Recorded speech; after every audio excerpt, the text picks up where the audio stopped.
चुकला की आपण त्याला ठोकलाच.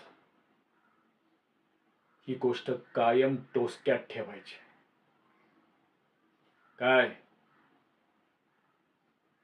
अरे ए फुकणीच्या, नुसती मान डोलावलीस ना तर तुझी मान काकडीवाणी कचकन मोडे ना मी. मी काही ते सत्यनारायणाची कथा सांगायला आलोय नाही ना. कशाला नुसते लावलंय. ए चप्पल चोर, एक गोष्ट ध्यानात ठेवायची.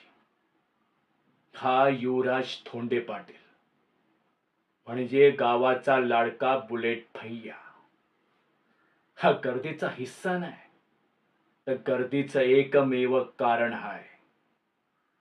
आणि तुझी जान आपल्यापाशी तारण हाय.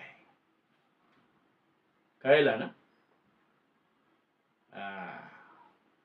तेव्हा उद्या आपल्या सभेला कमीत कमी 3000 डोकी दिसलीच पाहिजे. आणि आपल्या प्रत्येक वाक्याला टाळ्या शिट्ट्यांचा गजर झालाच पाहिजे. काय? कळलं ना?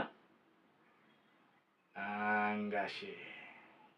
अरे आवाज कोणाचा?